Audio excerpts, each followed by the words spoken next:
Im letzten Jahr haben wir unter anderem die Erwin Sattler Classica Lunaris vorgestellt. Die Münchner Marke Erwin Sattler ist jedoch viel bekannter für ihre Großuhren. Deswegen möchte ich euch in diesem Video die neue Tischuhr Opus Moon Tourbillon vorstellen. Die Neuheit von Erwin Sattler verwendet nämlich im Großen und Ganzen ein Uhrwerk, das dem einer Armbanduhr ganz ähnlich ist.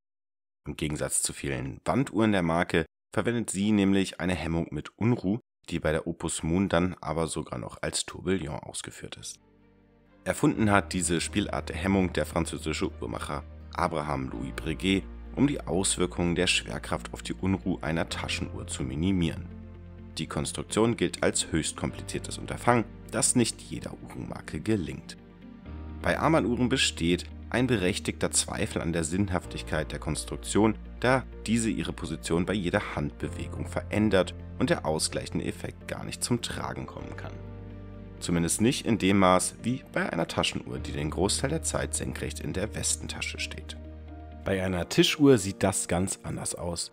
Diese steht nun mal fest auf dem Tisch oder auf dem Regal und kann die Vorteile des Tourbillons daher voll ausnutzen. Außerdem wird es zu 100% in der Erwin Sattler Manufaktur in Gräfelfing gefertigt. Da das Tourbillon dabei etwas vergrößert gegenüber einer Armbanduhr ist und auf dem Zifferblatt dank befestigtem Zeiger auch als Sekundenanzeige dient, lässt es sich sehr schön beobachten. In der Tat ist das Werk dem einer Armband- oder Taschenuhr ganz ähnlich und arbeitet mit einer Unruhfrequenz von 18.000 Halbschwingungen pro Stunde. Verwendet allerdings neben Rubinlagern auch hochpräzise und wartungsärmere Kugellager. Aber nicht nur wegen dem Tourbillon ist die Opus Moon Tourbillon ein echter Blickfang. Mit 35 x 25 x 15 cm eignet sie sich nicht nur perfekt auf dem Schreibtisch, sondern macht auch im Wohnzimmer eine gute Figur. Zwischen den Edelstahlleisten, die das Glasgehäuse der Uhr einrahmen, ist das gut ablesbare und zeitlos gestaltete Zifferblatt zu sehen, worauf sich neben dem Zeiger für die kleine Sekunde, der am Tourbillon-Käfig befestigt wurde, auch eine Anzeige für die aktuelle Mondphase befindet. Diese ist als massive Kugel angefertigt und wird in der Manufaktur von Erwin Sattler handbemalt.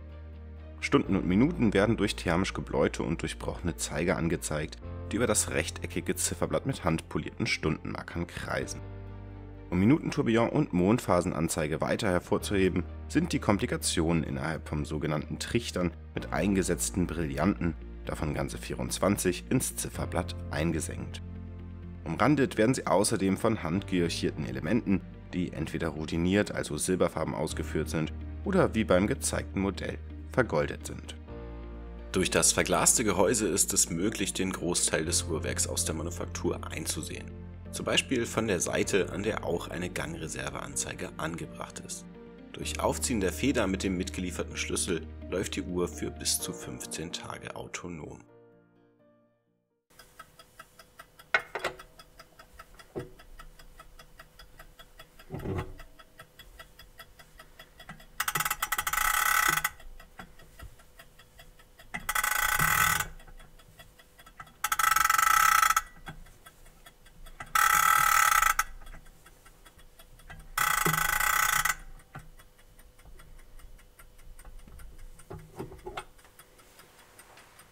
Neben den bereits angesprochenen Komplikationen verfügt die Opus Moon Tourbillon zudem auch noch über ein Schlagwerk, welches zu jeder vollen Stunde einen dezenten Schlag abgibt.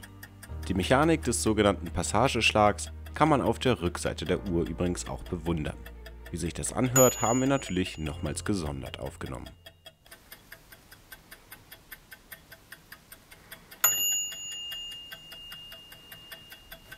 Auf der Rückseite kann man ganz einfach durch zwei Kronen die Uhrzeit und Mondphasenanzeige einstellen bzw. korrigieren, falls man zum Beispiel das Aufziehen mal vergessen sollte. Die Opus Moon Tourbillon wird in begrenzter Auflage von insgesamt 66 Exemplaren gefertigt und kostet 32.900 €. Dafür bekommt man feinste Uhrmacherkunst aus Deutschland und wenn man am Handgelenk schon auf Mechanik setzt, warum dann nicht auch bei der Tisch- oder Kaminuhr?